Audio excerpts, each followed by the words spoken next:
Señoras y señores, tengan todos ustedes muy buenos días y gracias por acompañarnos este día jueves 2 de enero del año 2020, iniciando un nuevo año, iniciando un nuevo periodo informativo. Gonzalo Rosero está por sumarse a este panel. Pero claro, uno de los temas fundamentales de lo que tiene que ver con este 2020 está relacionado con lo que ocurrió en las últimas horas del 2019, la aprobación de una reforma tributaria que entró en vigencia el último día del año anterior. Con ello, la ley de simplicidad tributaria que generaría 600 millones, una norma que plantea gravar con ICE a las fundas, al IVA, a las plataformas digitales. La ley de simplicidad y progresividad tributaria entró en vigencia el martes 31 de diciembre, luego de este debate en la Asamblea Nacional, convocado también el lunes 30 para resolver las dudas jurídicas que impedían que el documento se publicara en el registro oficial. La publicación de una ley de este órgano es un requisito para que entre en vigor. El documento se publicó el miércoles 31 de diciembre. Si este requisito no se cumplía antes de finalizar el 2019, aunque la ley haya sido aprobada por el Legislativo en diciembre, el fisco no hubiera podido recaudar en el 2020 el monto estimado por las reformas en ciertos impuestos. Así lo explica Carlos Licto, quien es un analista tributario que fue consultado por Diario El Comercio.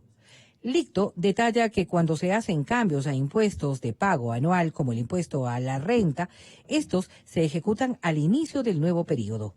Si la ley entraba en vigencia en el 2020, los cambios de este tributo se hubieran ejecutado en el 2021.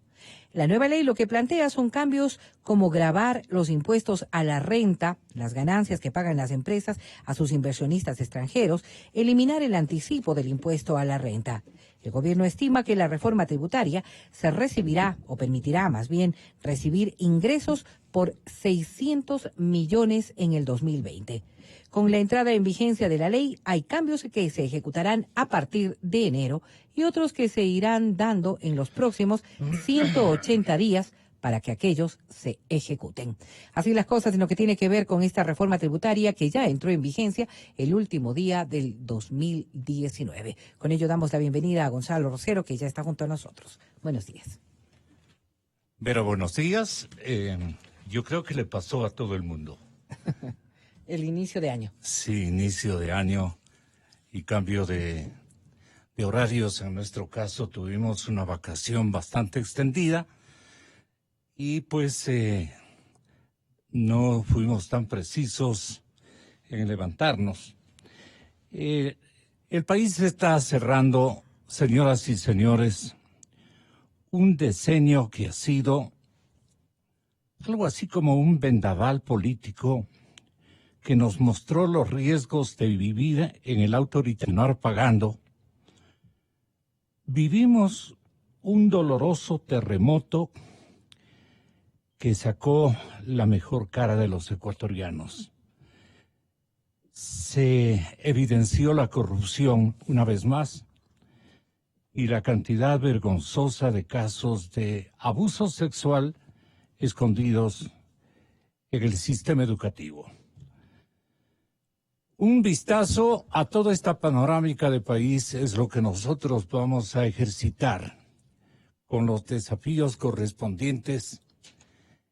Vamos a precisar a nuestros invitados de primera hora, el señor economista don Pablo Dávalos, que ya se encuentra entre nosotros, y aguardamos la presencia de Rodrigo Espinosa, Santiago Basabe y Ramiro García.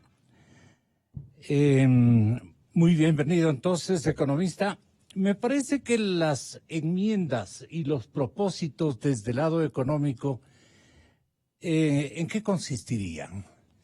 Un buen día, estimado Gonzalo. Quiero aprovechar la presencia aquí en Radio Democracia para desearle a usted, al equipo de Radio Democracia y a todas las personas que nos están escuchando en este momento el mejor de los deseos para que este año 2020 sea pleno de realizaciones, ¿no? Que sigamos construyéndonos desde la democracia, justamente el diálogo, la participación, el consenso y sobre todo saber escuchar, saber aprender de lo que nos ha deparado la historia, ¿no?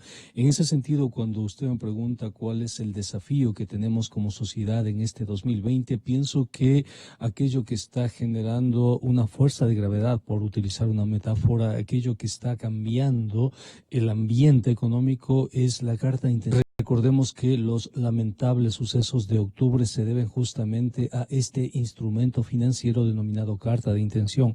Recordemos que esta ley que acaba de publicarse, violentando incluso normas jurídicas que tienen que ver con el hecho de que la Asamblea tuvo que sesionar a último minuto para solucionar problemas que tienen que ver con la técnica parlamentaria, obedece al cumplimiento de condicionalidades específicas en este documento que se llama carta de intención. Aquello que está de una u otra manera determinando la hoja de ruta del país tiene que ver con el Fondo Monetario, tiene que ver con la carta de intención. Si el gobierno va a llevar adelante una serie de reformas y esas reformas van otra vez a provocar conflicto social, tiene que ver justamente con este instrumento económico. En consecuencia, aquello que tenemos que poner en el tapete de discusión, aquello que tenemos que someterle al escrutinio público es este instrumento económico denominado carta de intención, cuyo original solamente consta en inglés, no hay una traducción lamentablemente al español, ¿no? Y que tenemos que referirnos a ella. ¿Y qué dice ese documento? Dice que en la próxima revisión que tendrá lugar en los próximos meses, en los próximos marzo, el Fondo Monetario le va a exigir al gobierno puntualizaciones importantes con respecto a la política fiscal, entre ellos el incremento del impuesto al valor agregado. El Fondo Monetario le dijo al gobierno que esas reformas tenían que haber sido hechas el año pasado. Asimismo, el Fondo Monetario le va a pedir al gobierno explicaciones con respecto a la optimización de subsidios, entre ellos la eliminación del subsidio al diésel y a la gasolina. Por lo tanto, nosotros tenemos que, al menos en el primer trimestre del próximo año, vamos a tener otra vez por parte del gobierno, y para cumplir con estas recomendaciones del Fondo Monetario, otra vez un paquetazo económico. Es lo más probable que se vislumbre en el escenario del corto plazo, ¿no? Y en consecuencia, y habida cuenta de lo que ha pasado en el país, también lo más probable es que la sociedad reaccione a este nuevo paquetazo. Ese es el escenario que se está perfilando casi de manera inmediata. El escenario del Ejecutivo, ¿no? Pablo, es la lidiadera que tendrá que librar con su deuda, tanto interna como externa. Y la interna tiene altas tasas de interés. Estamos complicados con esa situación, porque por esas tasas o por esos recursos prestados, el gobierno está pagando hasta un 8.1% por estos bonos internos. ¿Qué le augura a Richard Martínez usted en la Secretaría Financiera del Estado ecuatoriano cuando se le ha acabado ya el repertorio y las cosas están de nuevo en niveles escandalosamente similares a los del pasado que gestó el movimiento de abril, pues, que fueron facetas de un drama humanitario muy complicado? Tenemos también una inmensa corriente de venezolanos en nuestro país. ¿Qué usted prescribe, más que prescribir, que usted estima podría estar ocurriendo en el inmediato futuro con una carga social que nos está exigiendo también nuevos recursos, nuevos e inventados recursos? Aunque dicen que tenemos apoyos internacionales que no aparecen por ningún lado, para nosotros fiarnos de esos gastos y de esas inversiones estatales. ¿Cómo le parece a usted estos dos escenarios, deuda interna, deuda externa crecida, y esto que está también afrontando el Ecuador, como otros países vecinos a Venezuela? Preocupante, estimado Gonzalo, porque en los últimos años hemos visto un proceso de sobreendeudamiento realmente preocupante. Si bien es cierto que el anterior gobierno llevó adelante un intenso endeudamiento externo, sobre todo, también es cierto que en estos 2 últimos años el nivel de endeudamiento ha sido muy agresivo. Tenemos un nivel de deuda para el último bienio de alrededor de 14.000 millones de dólares. Ese es el volumen de endeudamiento nuevo que tenemos en los últimos 2 años, es decir, un ritmo de endeudamiento de alrededor de unos 700, 800 millones de dólares mensuales en los últimos 2 años. Es muy preocupante lo que está pasando porque al parecer no existen frenos para el nuevo endeudamiento, es decir, el actual gobierno probablemente en lo que va de este año va a seguir sobreendeudándole al país y este sobreendeudamiento va a implicar mayor peso, sobre todo en balanza de pagos y en recursos públicos para pagar el servicio y la amortización de la deuda. Eso es absolutamente preocupante. ¿Qué creo que tiene que hacer el gobierno? Creo que tiene que refrescar su línea económica. Creo que la línea económica está muy gastada. Lo que usted acaba de indicar, Gonzalo, me parece pertinente. El actual ministro se le están agotando sus recursos. No, además de que se le están agotando sus recursos, sus ideas. Las ideas, la legitimidad social del actual ministro es muy poca. Pienso que el presidente debería hacer caso a la opinión ciudadana. 3/4 partes de la opinión ciudadana en diferentes encuestas que le han enseñado al país indican que debería cambiar su gabinete económico. 3/4 partes es bastante, es decir, hay ya un agotamiento y hay una pérdida de credibilidad del gabinete económico. Pienso que el presidente debería dar una muestra al país, una muestra de que está haciendo caso a la opinión ciudadana y en ese sentido debería cambiar el gabinete económico. Debería para cambiar de visión económica. Refrescarlo, ¿no? Porque es un gabinete que ya no da más. Es un gabinete que está, si se quiere, en las últimas. Es un gabinete que no genera el apoyo, la confianza, la credibilidad que necesita un área tan importante, tan estratégica como es el área económica. Y mantener el gabinete económico, mantener al ministro de Finanzas significa desgastar más, no al ministro de Finanzas, sino a todo el gobierno. Un gobierno, además, Gonzalo, que si usted revisa los indicadores de popularidad, credibilidad, confianza, son mínimos. Son peores que Abdalá Bucaram, y eso ya es bastante, ¿no?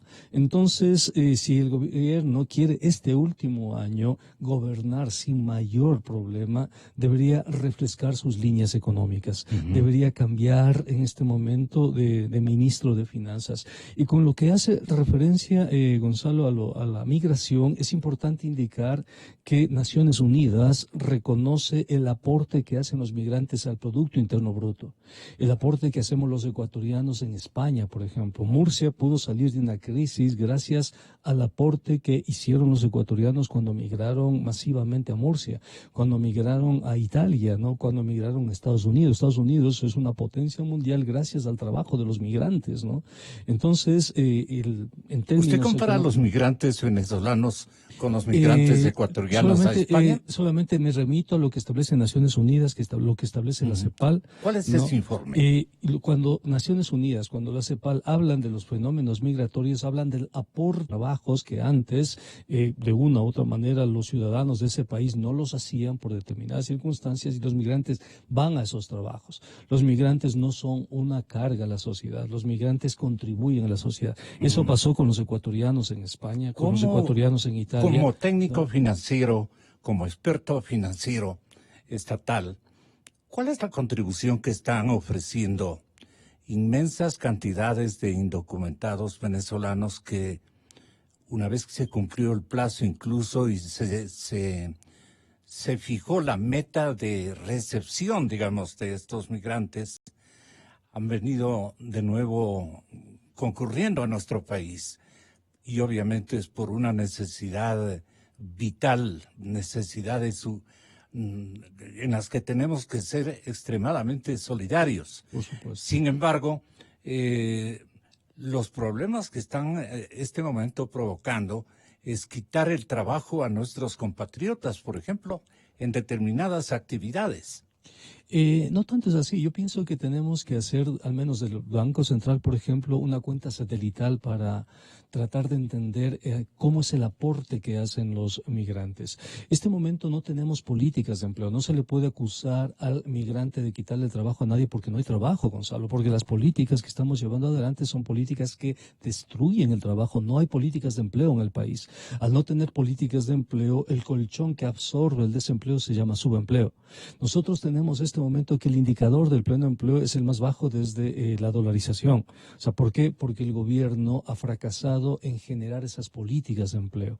Al no existir esas políticas de empleo, que son muy consustanciales, las políticas de empleo, a las políticas de demanda y a las políticas de liquidez, entonces no podemos culparle al venezolano o al chileno o al colombiano o a cualquier otro migrante que esté en el país de situaciones que tienen que ver con la política pública y que nos corresponde resolverlas como ecuatorianos. Es absolutamente evidente que la política económica del régimen ha fracasado.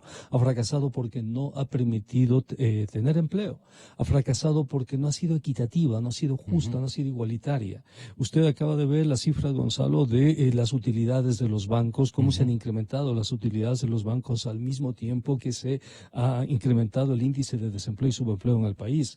Los indicadores de pobreza también están creciendo. Eso señala la construcción de una sociedad injusta, la construcción de una sociedad que concentra el ingreso en pocas manos, mientras que la mayor parte de la población tiene que ver cómo hace para sobrevivir, ¿no? En consecuencia, necesitamos políticas de empleo, políticas coherentes, políticas viables, políticas consensuadas, políticas construidas desde el diálogo, desde el análisis de la realidad del país. No hay esas políticas de empleo. La política económica se ha concentrado mucho en la política fiscal y ha descuidado políticas sectoriales importantes como la política del sector industrial, la política para la pequeña y mediana industria, la política energética, la política agraria, la política del pequeño comercio, etcétera. Al no tener ese tipo de políticas públicas, la situación que presenta el país realmente es preocupante, ¿no? Y el hecho de políticas de inclusión financiera en el país también hacen notoriamente mucha falta, ¿no? Por supuesto, pero la gente se incluye cuando tiene dinero en el bolsillo. Pues si usted tiene $10 en el bolsillo, $20, usted tiene que contar los centavos para parar el bus.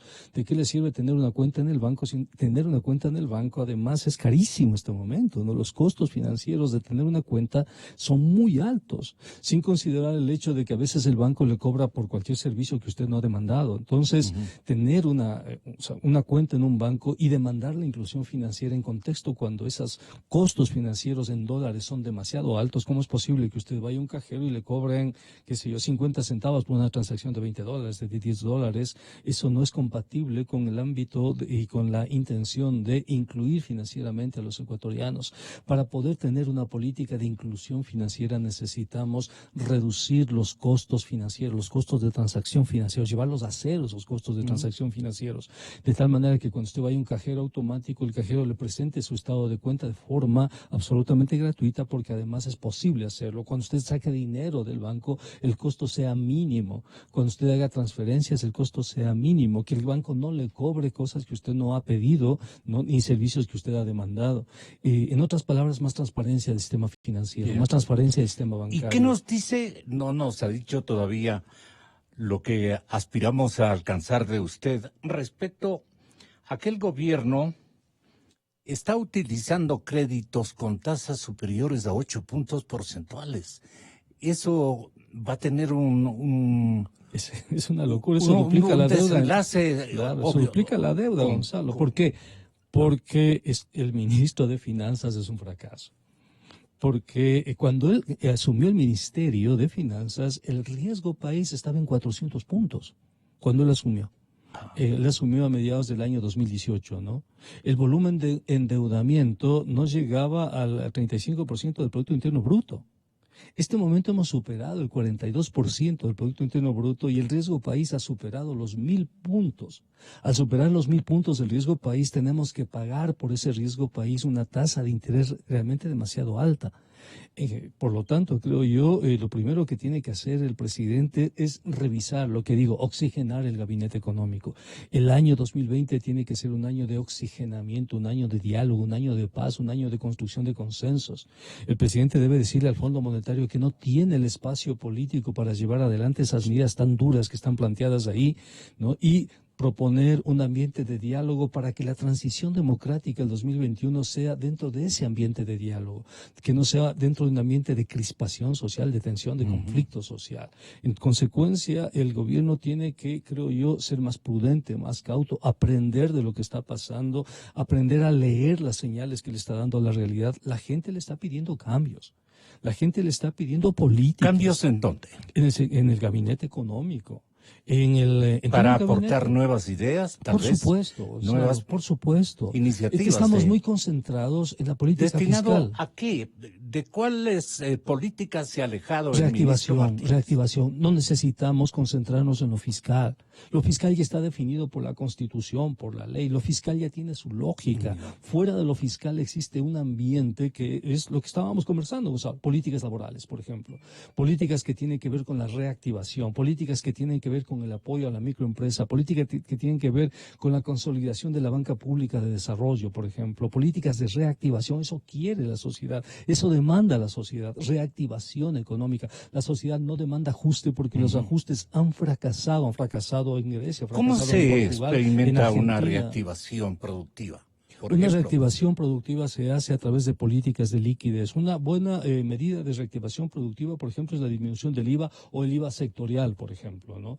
Disminuir el IVA para bienes de consumo masivo, qué sé yo, al 5 o 6% y subir el IVA para bienes de lujo al 15-18%. De tal manera que usted se compre un Maserati, pague un IVA de 18%. Una cartera Louis Vuitton, pague un 18%. Pero si compra par de zapatos para sus hijos, pague 5% cuando tenga que entrar a la escuela, por ejemplo, ¿no?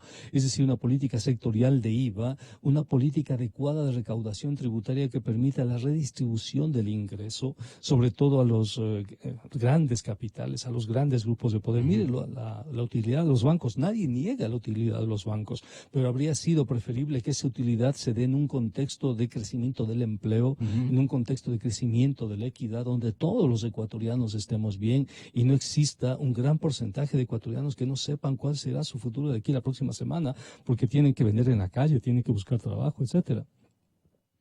El gobierno sustituirá el decreto 883 por uno nuevo que contenga mecanismos para, por ejemplo, focalizar los recursos en quienes más necesitan en este momento esos recursos. Si el gobierno hace eso, el ambiente que se viene va a ser un ambiente de crispación social, un ambiente de conflicto social.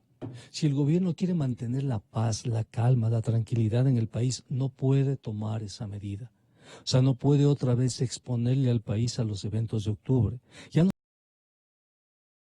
ambiente de protección institucional, un ambiente de diálogo, de paz, de democracia. Eso es lo fundamental en una sociedad. El gobierno no puede bajo ninguna circunstancia tomar otra vez una medida que implicó lo que implicó en octubre, ¿no? No puede someter a los ecuatorianos otra vez a un conflicto social como el de octubre. El responsable de la violencia, de los muertos, los prisioneros, etcétera, de los atentados a los derechos humanos es el gobierno. El gobierno tiene que reconocer la culpa de eso. Si pretende nuevamente implementar una política que ya le generó una conflictividad social. Estamos hablando de lo que produciría en términos de violencia la eliminación de... No está en términos de violencia, en términos de conflicto social. La violencia es una manifestación de ese conflicto social. Si el gobierno toma esa decisión, el conflicto social es inevitable, ¿no? Me voy por el lado del subsidio del gobierno a la gasolina. Esa política ya no hay posibilidad de tomarla, Gonzalo. Ya no tiene posibilidad de tomarla. Porque volveríamos a... Exactamente. Porque la gente le va a decir, ¿cómo es posible que este momento elimines el anticipo de impuesto a la renta? ¿Cómo es posible que este momento elimines todo lo que tiene que ver con transferencias al exterior y nos castigues a nosotros, debilites por el lado de recaudación tributaria directa y en cambio quieras compensar con el esfuerzo del pueblo ecuatoriano que está sin trabajo los errores que estás cometiendo en política fiscal? Eso le va a decir la gente al gobierno. No hay espacio espacio, Gonzalo, no hay ningún espacio para eso. Pablo, muchas gracias por esta primera parte, pero le rogaría que tenga la gentileza de seguirnos acompañando, porque quiero anunciar y saludar la comparecencia del doctor economista Rodrigo Espinosa Bermeo a nuestros estudios en vivo y en directo. Lo estábamos aguardando para conocer también una opinión suya sobre esta década de cambios, de desafíos, de incertidumbre que acabamos de atravesar y cuáles podrían ser las perspectivas, dado especialmente el renglón de endeudamiento interno y externo, que parece ser una herramienta no tan milagrosa como el ministro Martínez pensaba, iba a localizar, iban a seguir negociando, pero creo que se le acabó, decía yo, un poco el repertorio técnico, ¿no? ¿Cómo ve usted las certezas económicas de nuestro país desde el lado del Estado y desde el lado privado? Economista, bienvenido, buenos días. Buenos días y un feliz año, tanto a Pablo como a usted, Gonzalo. Muchas gracias, muy amable. Bueno, lo que hay que partir es de que el país atravesó por más de una década de políticas económicas terribles. ¿En qué sentido terribles? En el sentido de que, por ejemplo, logramos tener un déficit que nunca antes históricamente tuvimos. Déficits fiscales que han generado que el país se endeude como se endeudó. Y alcanzamos niveles de deuda que superaron el 40%.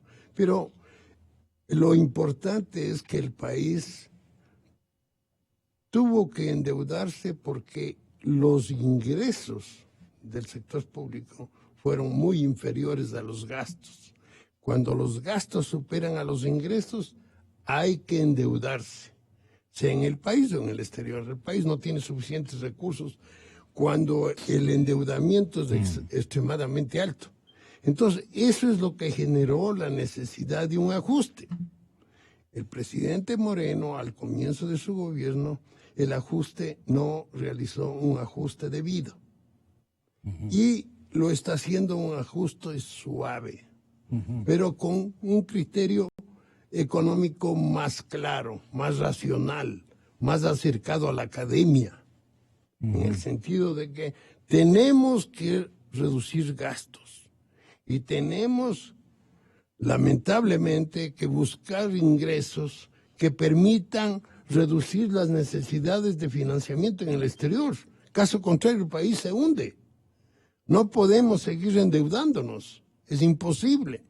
Entonces, ese es el problema fundamental. Y en este momento hay aquiescencia en el Fondo Monetario y en otras instancias internacionales para proceder a ese nuevo endeudamiento internacional. ¿Será? Mire. Porque deuda interna estamos con unas tasas muy complicadas y que pueden deteriorar cada día que pasa el futuro de las demandas de inversión, inclusive. Vea, mire, Gonzalo, lo que cuando ¿Cuál hablamos, es la solución, el esquema nuevo que hay que implementar? Cuando hablamos de deuda externa, hay que tomar en cuenta qué es lo que dice el sector financiero mundial para conocer qué posibilidades de endeudamiento tiene el país. Y una demostración de lo que piensa el exterior es el riesgo país. Pero al mismo tiempo, el sector bancario internacional ha visto con buenos ojos que el Fondo Monetario esté participando en el Ecuador para corregir los desequilibrios fuertes. Eso ha ayudado para que el riesgo país, como consecuencia de la presencia del fondo, baje. Ahora, que no hemos tenido una política para reducir las necesidades de financiamiento, a pesar de que el fondo nos ha dado recursos, continuamos con un déficit fiscal muy alto y eso tenemos que corregir. El déficit fiscal hay que corregir. ¿Cómo corregimos? Ahí está la clave. La corrección del déficit fiscal es reduciendo gastos. Reduciendo gastos. Eso es lo más importante que debe hacer. ¿Por qué digo yo reduciendo gastos? Porque estamos atravesando un problema de estancamiento secular en la economía. La economía no está creciendo. Entonces, si la economía no crece, lo lógico, cuando la economía no crece, lo que hacen los países y lo que dice la academia es que tienen que reducir impuestos para que la reducción de impuestos genere un crecimiento económico. Eso es lo que pasó, cómo se curó el problema financiero, la crisis financiera que tuvimos hace pocos años. Eso hizo Estados Unidos, eso hizo Europa, que redujeron la tasa de interés casi a cero, ¿no? Y que comenzaron a entregar recursos en la economía para que se pueda movilizar, la economía pueda crecer. El momento actual es que nosotros tenemos un estancamiento y no podemos reducir impuestos. No podemos reducir impuestos para que la economía mejore, ¿no? Para que haya más inversión, lamentablemente. Y lo que sí está fallando este gobierno es en lo que tiene que ver con política monetaria. Porque si tenemos una política fiscal restrictiva que esté impactando sobre el crecimiento económico, lo lógico es que la monetaria apoye. Y una de las formas de apoyar es... La política monetaria es importantísima para ese apoyo. Y no porque ahora tenemos dolarizado. Por ejemplo, la tasa de interés es una variable importantísima en la economía. Si usted reduce la tasa de interés, está generando incentivos para que la economía crezca, ¿no? Si usted adopta políticas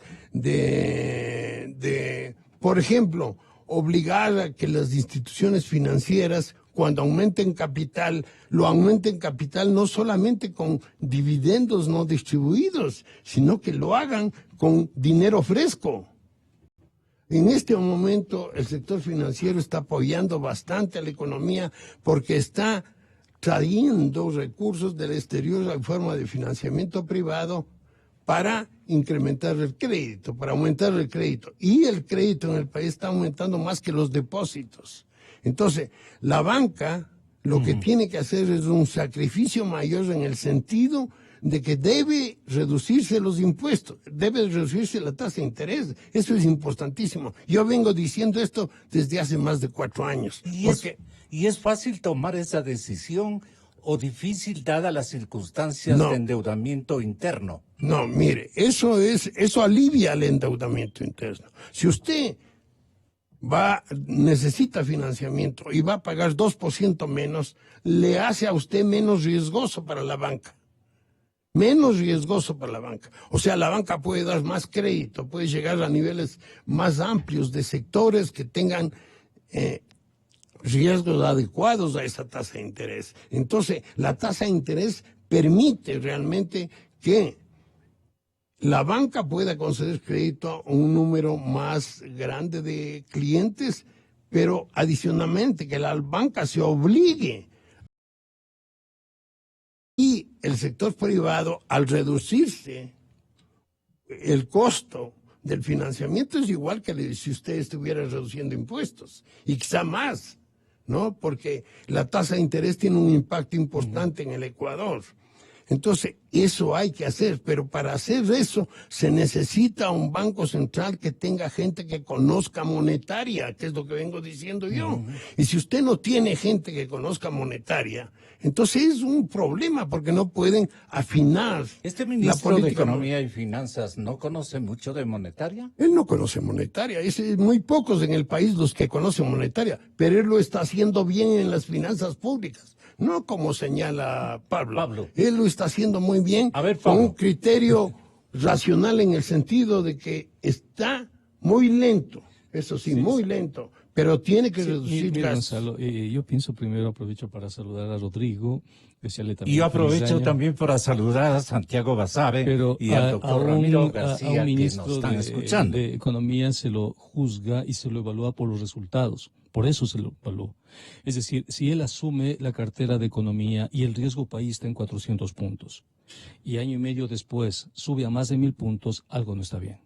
Si cuando asume la cartera de Economía el país está creciendo al 2%, y después de año y medio, casi 2 años, el país decrece, baja tasas negativas de crecimiento, algo no está bien. Si tenía un nivel de pleno empleo de cerca de 50% y después de año y medio lo baja al 40%, algo no está bien. Entonces, creo yo que se debe evaluar resultados. Si un gerente de una empresa le provoca pérdidas a esa empresa después de 2 años, ese gerente no está bien. A pesar de que el país ha tenido circunstancias positivas, el precio del petróleo ha sido positivo en estos 2 últimos años. Las exportaciones se recuperaron en estos 2 últimos años. El sector financiero creció a tasas importantes en estos 2 últimos años. Es decir, el país tenía los mejores escenarios para crecer. ¿Y qué hizo el gobierno? El gobierno le hundió a la economía. ¿Qué hizo el ministro de Finanzas? Le hundió a la economía. Y aquí me parece que hay que hacer algunas precisiones. Entre ellas, Gonzalo, es que el gasto corriente fiscal no tiene nada que ver con el déficit fiscal. ¿Por qué? Porque está atado a algo que es el déficit fiscal. Cuando tenemos déficit fiscal es porque el ingreso no permanente no alcanza a cubrir el gasto no permanente. Y el gasto no permanente se orienta al plan anual de inversiones y al pago del servicio de la deuda. En consecuencia, hay que ser más precisos cuando se habla de política fiscal. Lo que sí le puedo indicar es que el gobierno sí necesita oxigenar su línea económica. Está haciendo mal las cosas. Sí necesita de las nuevas ideas. Coincido totalmente en la necesidad de bajar la tasa de interés. ¿Cómo es posible que se le cobre a los microempresarios tasas de interés que van del 24 al 30% en dólares? Realmente eso es matar, si se quiere, es ilógico matar a una actividad económica tan importante como es la pequeña y microempresa. Observadores del modelo fiscal y del modelo económico practicado hasta este momento son Santiago Basabe y el doctor Ramiro García, que están en línea telefónica. Quisiéramos que como observadores tengan ustedes de manifestarse para que puedan nuestros compatriotas que nos acompañan en estudio tener una idea de cuál es la conexión que ustedes tienen con lo bien o lo mal que se ha estado manejando las políticas presupuestarias, crediticias, salarial, etcétera, etcétera, y de inclusión financiera, que es lo que cuenta este momento. De Radio Democracia y XFM. Mira, yo creo que hay un tema que está atravesando el tema económico que están discutiendo ahora mismo en el espacio en físico, en la radio, y es el tema de orden más bien político. Yo creo que cualquier tipo de reforma que haya emprendido el gobierno o que vaya a emprender en el año 2020 requiere fundamentalmente de estabilidad política. Y desafortunadamente para el país hay varios grupos políticos, no solo el correísmo, que están interesados en generar caos y inestabilidad, incertidumbre, y eso me parece que no le hace bien a cualquier tipo de política económica que plantee el gobierno. Entonces, en ese sentido, yo creo que la justicia tiene que jugar un papel clave ahora mismo para resolver de una vez por todas todos los procesos judiciales que se han iniciado sobre estos temas. Y resolverlos en cualquier sentido, además. No quiero en uno u otro sentido, pero sí que existan sentencias firmes sobre estos temas. Porque nuevamente, mientras tengamos una serie de actores políticos interesados en desestabilizar al gobierno, interesados en desinformar, en generar caos político, y no me refiero solo al correísmo, porque hay otras más, cualquier intento de reforma económica no va a ir por buen rumbo, por buen sendero, porque los agentes económicos siempre valorarán no solo los temas estrictamente de esa naturaleza, sino también el contexto político en el que se convive. Entonces, yo creo que esta variable más de orden político, judicial, digámoslo así, es clave para este año, para la estabilidad del gobierno, pero fundamentalmente para la recuperación económica del país y de la ciudadanía. ¿Y cuáles son, doctor García, las falencias que minan la inclusión financiera en nuestro país desde hace algún momento? Buenos días, Gonzalo. Un saludo para los compañeros de panel. Un feliz año para todos. Un saludo para todos los oyentes. Qué generoso es sabe, usted, muy amable. Como sabe, estoy fuera del país ahora y por eso me he privado del gusto de poder acompañarles físicamente ahí. A ver, yo creo que el tema... Perdone, ¿desde dónde usted tomó nuestra llamada telefónica? Soy curioso. Yo estoy ahora en Sevilla, en España. Ah, está en España. Señal tan nítida, la tecnología impresionante. Afortunadamente la tecnología ahora nos permite comunicarnos como si estuviéramos a media cuadra de distancia. Así es. Pero así sí, es. hoy Adelante. estoy a 10.000 kilómetros y a 6 horas de uso horario de diferencia.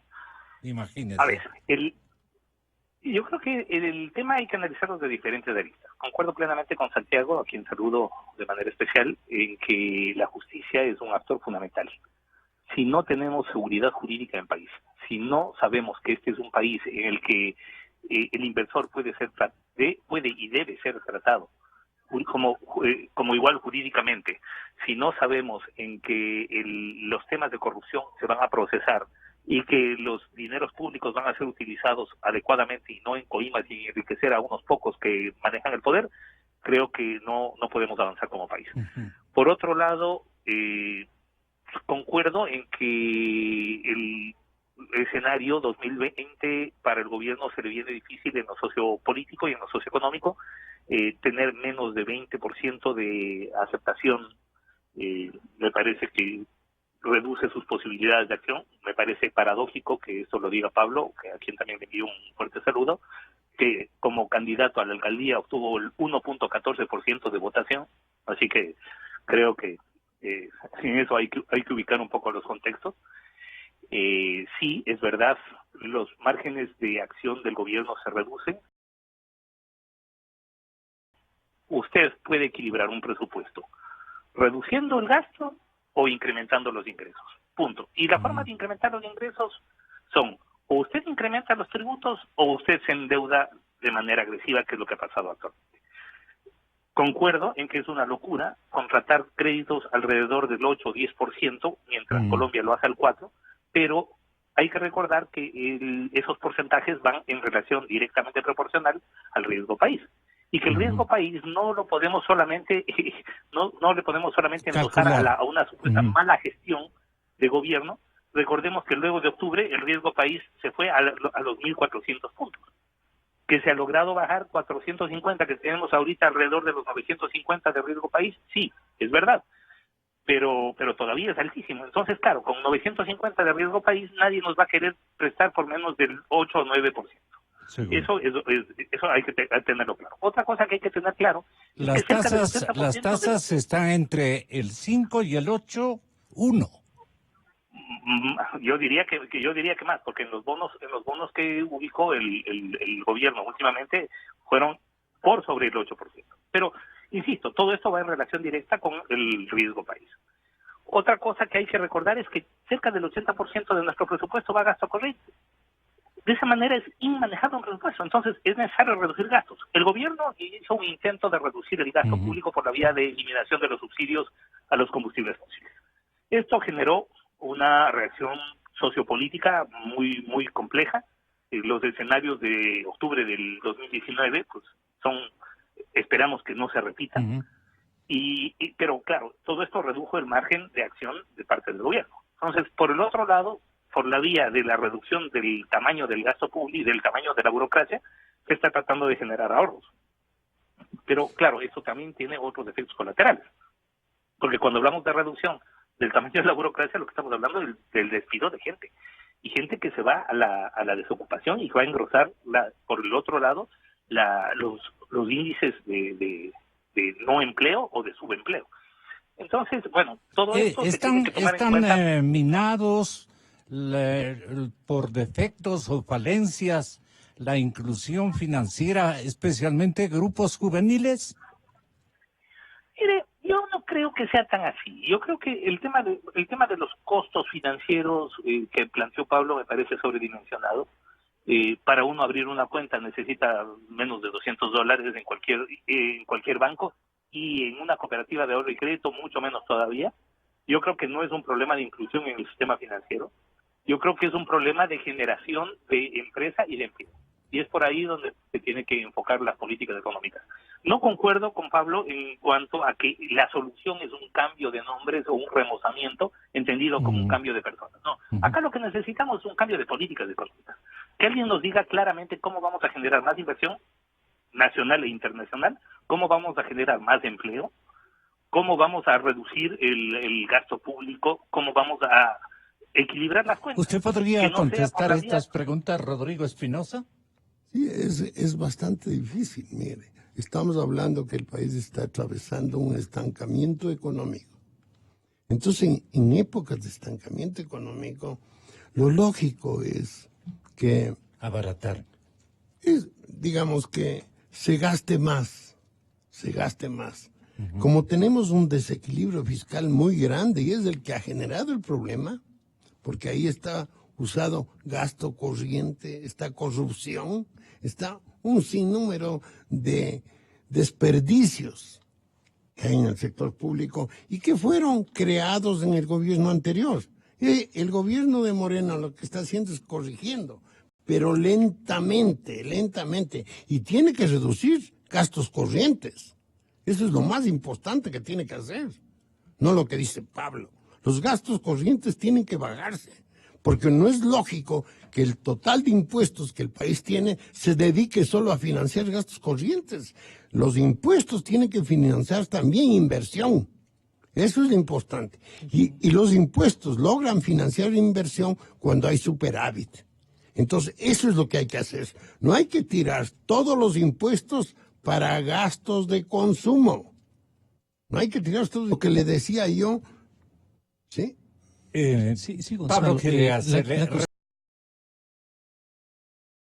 86. El ingreso permanente financia el gasto corriente. Es decir, si yo tengo de ingreso 15,000, mi gasto tiene que ser máximo 15,000. No saco absolutamente no es así, no es nada. así, Eso no es dice así. La Constitución. La Constitución dice que los gastos... 286.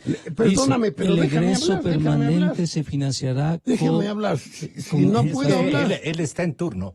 Sí, claro. Bueno. Entonces, lo que establece la Constitución es absolutamente taxativo.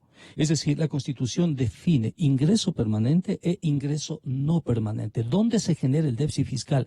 No se genera en la relación ingreso-gasto permanente, se genera en el ingreso no permanente. Cuando las transferencias que hacen las empresas públicas, en especial Petroecuador y CNT, no alcanzan para cubrir el gasto no permanente. ¿Cuál es el gasto no permanente? Básicamente dos: el plan anual de inversiones y el pago del servicio de la deuda pública. ¿Cuál es el volumen de déficit que tenemos para este año? Es de $3,300 millones. Con las nuevas medidas, medidas económicas, mire, lo que está diciendo él, disminuye, es una cosa a menos contable, de 3,000. porque en la Constitución, dice la Constitución dice que los gastos corrientes tienen que ser usados con ingresos permanentes. Las finanzas públicas, artículo 286, en todos los niveles de gobierno se conducirán de forma sostenible, responsable y transparente y procurarán la estabilidad económica. Los egresos permanentes se financiarán con ingresos permanentes. Eso es, pero eso no es lo los egresos permanentes pero para salud, por favor, educación. pero déjenme hablar. A ver, adelante. Porque lo que dice es impide que los gastos corrientes se usen sino con ingresos permanentes. Ya. Pero eso no quiere decir que todos los ingresos permanentes se usen en gastos corrientes. Eso es un absurdo, porque los ingresos permanentes también deben ser para financiar inversiones, que es lo lógico. Claro. Entonces, cuando nosotros tenemos, y es lo que hay que buscar, que los ingresos permanentes financien inversión y las inversiones no se financien con endeudamiento. Eso es lo lógico. Eso es lo que se debe hacer en una sana política económica. No lo que está diciendo Pablo, que todos los ingresos permanentes destinemos a gastos corrientes. ¿Para qué? A consumo. El gobierno tiene que hacer inversiones muy importantes, tiene que apoyar al crecimiento económico.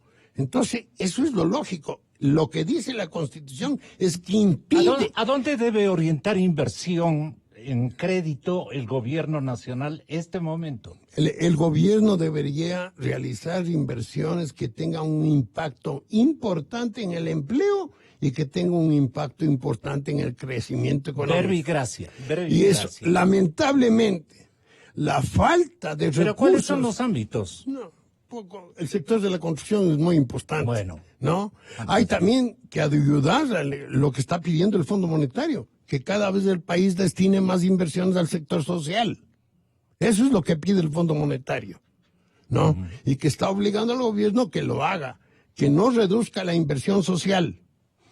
Entonces, muy bien, eso es lo lógico. Pero lo ilógico es pensar que los ingresos permanentes se destinen exclusivamente a gastos corrientes. Eso no. Si yo tengo ingresos permanentes por 100, al menos 60 destinaré a gastos corrientes y los 40 destinaré a inversiones. Eso es lo lógico, lo que tiene que hacer un país. El pensamiento de Pablo es el mismo pensamiento que tenía Correa. No, es lo que se venían manifestando. Y por eso es que realizaron inversiones con financiamiento chino. Realizaron inversiones, eso les permitió cogerse una tajada importante de corrupción y eso es lo que hicieron. O sea, porque no usaron ingresos permanentes. La inversión lo hicieron a través de financiamiento externo, de financiamiento interno, sacándole la plata al Banco Central. Eso es lo más lógico que hay, porque eso significa que estamos llevando una política económica sana. ¿Qué dice en Sevilla Ramiro García? Bueno, a ver, concuerdo en que es necesario racionalizar el gasto público. Si 8 de cada 10 dólares que recibe el Estado se van en gasto corriente, es imposible que exista reactivación económica, porque no va a haber dinero para la inversión, para generar inversión, para generar emprendimiento. Eso, yo creo que en eso estamos claros. Creo que es una falacia el decir que no se debe tomar en cuenta para el déficit fiscal los ingresos permanentes y los gastos permanentes, porque el momento en que se desbordan los gastos permanentes, evidentemente el ingreso permanente no va a poder cubrirlos y vamos a tener que echar mano a los ingresos no permanentes, que tampoco, en sumo, si es que el porcentaje de gastos permanentes es muy alto, tampoco los va a poder cubrir. Entonces, si queremos racionalizar el manejo presupuestario del Estado, tenemos que reducir el gasto, tenemos que racionalizar el aparato del Estado, tenemos una burocracia hiperinflada durante 10 años de pago de favores políticos y canonjías, tenemos una burocracia que no fue proyectada. Burocracia partidista de gobierno. Sino políticamente, exactamente. Entonces, lo que se hizo es engordar la estructura política de un partido a través a través de los cargos públicos. Y luego, pues todos terminamos pagando por vía de impuestos, continuemos con esa carga burocrática insoportable. Hoy por hoy, 8 de cada 10 dólares que recibe el Estado los está destinando a gasto corriente. Le hace básicamente pago de sueldo. Entonces, eso no es insostenible. No se puede sostener como país, no se puede sostener como gobierno. Venga quien venga en 2021, esto es inmanejable. Entonces, ¿cuál fue la política del correísmo durante los 10 años? Listo, nosotros lo podemos hacer por los días de endeudamiento. Entonces, como los chinos eran un pozo sin fondo, vamos a seguirnos endeudando para pagar gasto corriente y luego ya veremos. Hoy, claro, estamos en el chuchaqui de la fiesta, ¿no? Estamos además en el pago de la... ¿Cómo se siente usted en el chuchaqui, Pablo? Que hay que decir la verdad, Gonzalo, hay que hablar con cifras. No hay que decir cualquier cosa al pueblo porque se le puede confundir a la sociedad ecuatoriana. En la proforma de este año... ¿Quién está confundiendo? En la proforma, lo que acabamos de escuchar, en la proforma de este año, Gonzalo, se espera recaudar en impuestos 14.000 millones. Y se espera gastar en sueldos y salarios 9.000 millones de dólares, para una proforma que rebasa los 30.000 millones de dólares. Decir que de los 30.000 millones el 80% se ven sueldos y salarios es o ignorancia o manipulación. No se va al 80%, se van alrededor de 9.000 millones para 14.000 millones de recaudación. De esos 9.000 millones, Gonzalo, 4/5 partes van al sector salud. educación, inclusión social y seguridad interna y seguridad externa, es decir, sectores prioritarios. ¿Nos falta más gasto corriente? Por supuesto que sí. Nos falta gasto corriente para médicos, enfermeras, odontólogos, psicólogos y además pagarles bien. Nos falta gasto corriente para maestros de escuela, para profesores universitarios. Claro que nos falta gasto corriente. Que ese gasto corriente después se va a transformar en consumo es un análisis macroeconómico, pero no se puede satanizar al gasto corriente por ignorancia. No se le puede decir a la sociedad que el 80% es de sueldos porque es absolutamente falso. Rodrigo Estoy dando Espinosa. los datos de la Proforma, que lo puede revisar cualquier ciudadano en la página web del Ministerio. Mire, los datos fiscales dicen lo siguiente: gastos corrientes más gastos de capital. Tenemos ingresos, los ingresos tienen que financiar gastos corrientes y gastos de capital. Si los ingresos permanentes logran financiar ambos, tenemos un éxito. Claro. Excelente manejo fiscal. Pero cuando los ingresos no cubren ni siquiera los gastos corrientes y uno tiene que financiar toda la inversión como se hizo con China, con créditos chinos, poniendo Eso hizo hasta de Correa. prenda el petróleo, Así es. ¿no? Cuando toda la inversión se hizo con financiamiento externo y adicionalmente se usó al Seguro Social, se usó al Banco Central para financiar este El gasto corriente. aparato inmenso del Estado, y que no cumplieron con lo que dice la Constitución, que el gasto corriente se financie con ingresos permanentes, porque el gasto corriente en casi todos los años superó a los ingresos permanentes. Y además manifestaron que muchas inversiones, gastos corrientes incluidas en las inversiones, se lo ponía como inversión, ¿no? Entonces, el problema es que el Ecuador se endeudó, y el problema que nosotros tenemos es que tenemos que pagar intereses de deuda en cantidades muy altas, que tenemos por ese endeudamiento fuerte un riesgo país muy elevado, que el Fondo Monetario nos ha logrado bajar algo.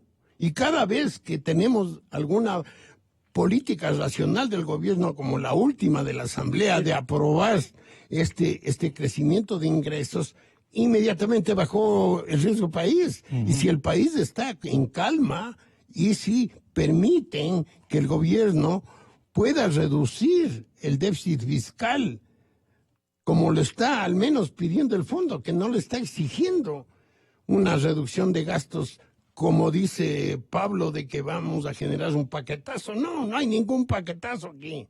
No ha habido ningún paquetazo. Entonces, indudablemente que el país debería el gobierno adoptar algunas políticas que le permitan reducir los gastos. Yo lo que no entiendo es por qué el endeudamiento nacional, interno, el endeudamiento interno nos cuesta tanto, mucho más grande el rubro que el externo. Yo creo que estamos en esas dimensiones. Tenga la bondad, doctor. Explíquenos eso. Le estoy preguntando a usted. Sí, mire, la tasa de interés en el mercado nacional es muy alta. Yo le estoy diciendo, les he manifestado desde antes, debería bajar. Entonces, al bajar también bajaría. ¿Cómo se baja eso? Bueno, ¿Con decreto? No, simplemente el Banco Central es el que tiene la decisión de manejar la tasa de interés. Y ellos han puesto tasas de interés, son fijadas por la autoridad monetaria. Ellos son los que fijaron. No ha habido ni decreto, no se necesita el presidente de la República, sino de que se bajen las tasas en la política monetaria. Entonces la política monetaria ha sido fatalmente conducida. Por eso yo digo que la política monetaria está presentando fallas y no está apoyando al crecimiento económico del país. La política monetaria en este momento lo que está haciendo es cobrando al gobierno, cobrando a la banca pública y permitiendo, por ejemplo, que el encaje legal en un 75% se mantenga en papeles del gobierno. ¿Qué es lo que hicieron los correístas? Eso hicieron ellos. Entonces se está continuando con eso. Las damas correístas. todo el gobierno correísta, el pésimo manejo monetario, porque no entendían nada de monetaria, ni el presidente, ni ningún equipo económico que ellos han tenido. Entonces, ellos generaron estos problemas y es durísimo para este gobierno tratar de corregir esos problemas. El ministro de Finanzas en el campo fiscal está haciendo todo lo posible para manejarse en una línea correcta. El único problema es que está muy lento es lo que digo yo.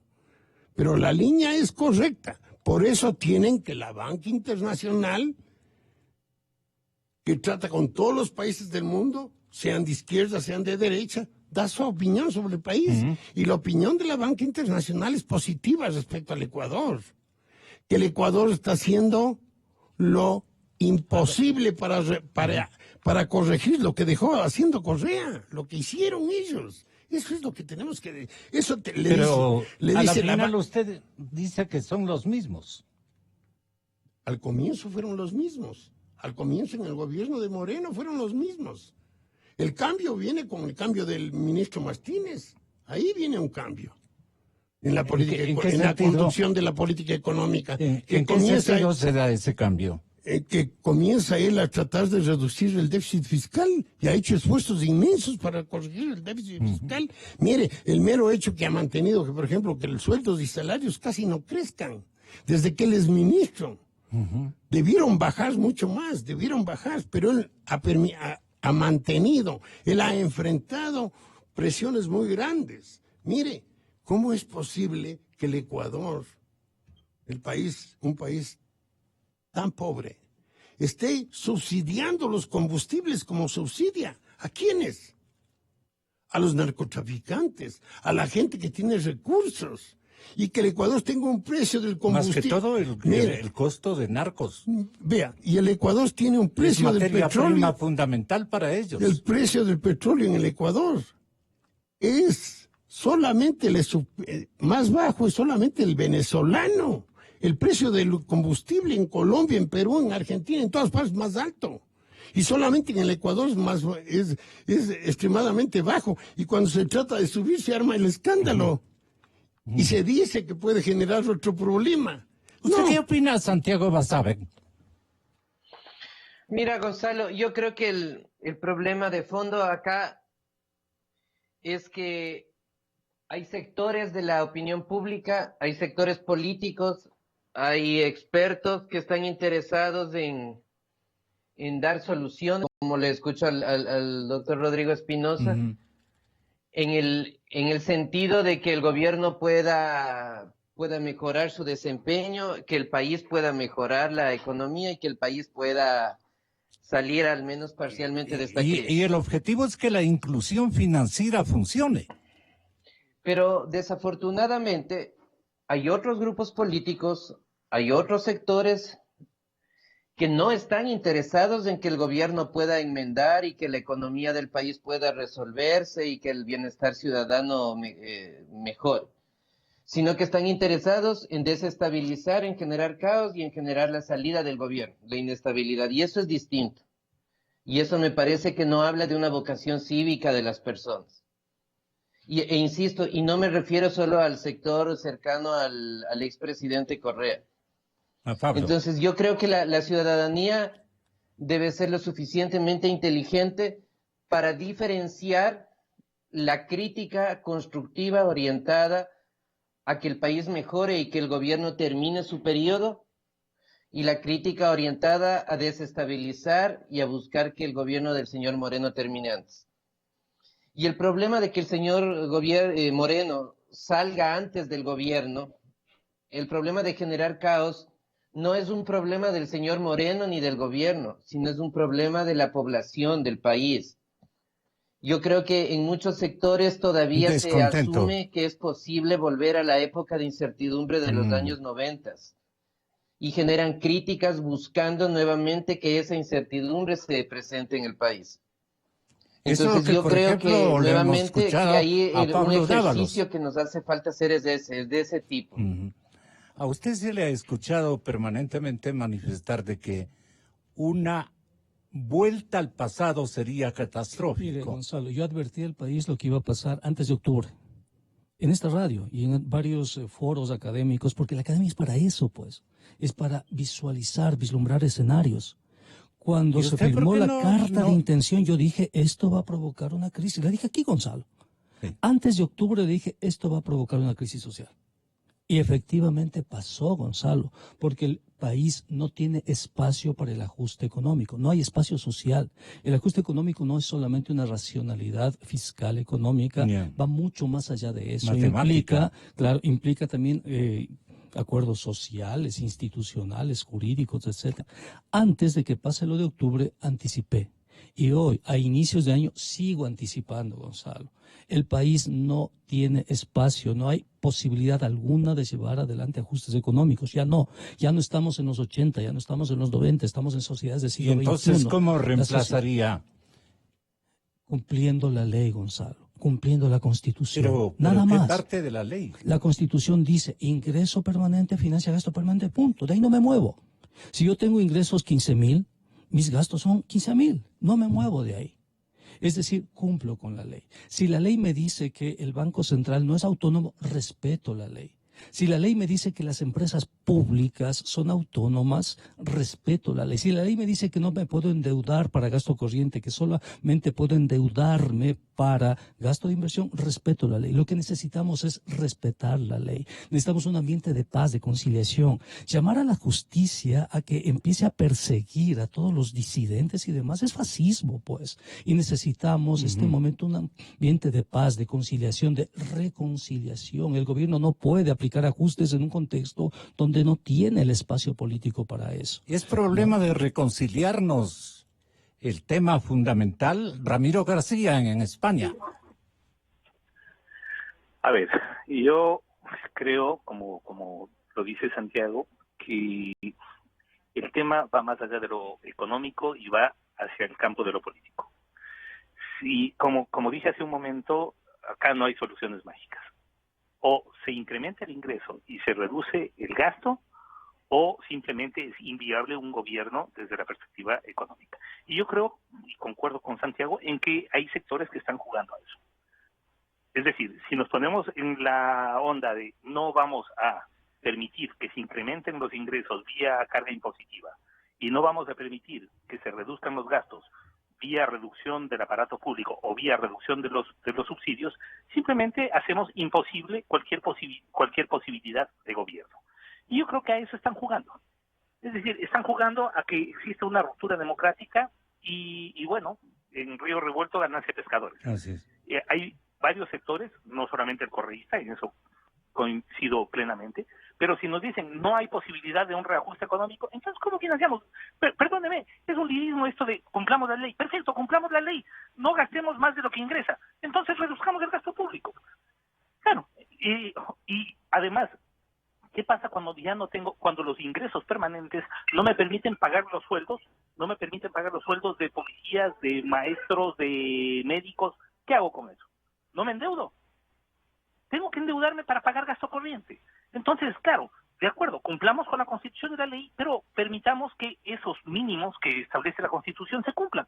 Pero si, por otro lado, y concomitantemente amenazamos con que, pero si usted reduce el gasto, por la vía, por ejemplo, de eliminación de subsidios, entonces yo me paralizo y le quemo Quito. Bueno, entonces estamos haciendo inviable el gobierno. Pero, por favor, o sea, yo lo que pido es que los actores de opinión, los actores políticos, dejemos de ser hipócritas y digamos las cosas como son. O sea, estamos jugando a la desestabilización, pero digámoslo así. Ya no queremos de este gobierno, ok, entonces de esa forma vamos a jugar a desestabilizar, vamos a bloquear cualquier intento de racionalización económica y de esa manera vamos a provocar un cambio de gobierno. ¿Esa es la plena, según usted, Rodrigo? No. Sí, el gobierno atraviesa problemas muy serios políticos, tal como están señalando, porque lo que le decía, que un país como Ecuador es un país pobre, sea el segundo país que tenga en América, el precio de los combustibles más bajo. Solo Venezuela tiene precio de combustibles más bajo. Y Venezuela no es ningún ejemplo. Y que el Ecuador no pueda modificar, focalizando bien los subsidios, es un problema grave. Ahí se va parte de los gastos corrientes innecesarios. ¿no? Y que no benefician a la economía, no benefician a la economía. Están beneficiando a gente rica que no tiene necesidad que le den subsidios. Y a los pobres hay que focalizar ese subsidio y no permitir en algunos países, Gonzalo, el precio del combustible no solamente es igual al precio del costo, sino que se incluyen impuestos para evitar el uso de este combustible que es negativo para la ecología o como una fuente de ingresos. Todos los países europeos tienen impuestos al consumo de combustibles. Aquí estamos subsidiando. En lugar de focalizar, nos enseñamos a subsidiar por muchísimos años. Como somos los ecuatorianos, malgastamos un montón de recursos en este tipo de subsidios, ¿no? Y ahora no podemos bonificarles. Y se presentan unas reacciones violentas que yo no entiendo realmente. Me da pena que el Ecuador esté así. Entonces, ¿cómo es posible que nosotros sigamos sosteniendo que el precio de los combustibles tiene que ser igual al de Venezuela? Una precisión metodológica, estimado Gonzalo, para que las personas que nos están escuchando tengan acceso a esa precisión, y es el hecho de que el subsidio a los combustibles no se registra en el presupuesto general del Estado. Se registra en una cuenta aparte que se llama cuenta de financiamiento de derivados deficitarios y no sirve para calcular ni el déficit ni superávit fiscal. Lo primero, ese es el término exacto, el término preciso, ¿no? Segundo, no hay, por tanto, ninguna relación entre el gasto corriente y el subsidio a los combustibles. Es lo que dice la ley. Es la forma correcta de cuantificar las finanzas públicas. Segundo, los ingresos corrientes suman alrededor de 19.000 millones, de los cuales 14.000 corresponden efectivamente a impuestos. Si se gasta menos, lo único que se hace es generar un ahorro. Es decir, el ingreso de los 14.000 millones financia 9.000 millones de sueldos y salarios. Si usted reduce a 8.000 millones, no se altera en absoluto la regla macrofiscal. En absoluto la regla macrofiscal. Y tercero, el déficit fiscal calculado para este año antes de las reformas era de 3.300 millones de dólares. Con las reformas baja a alrededor de 2.500 millones de dólares, que corresponde al 2% del PIB. 2% del PIB es un déficit fiscal relativamente pequeño que no amerita políticas de ajuste. Muchísimas gracias, un feliz año y adelante Ecuador, diríamos. Calidad. Innovación. Completamente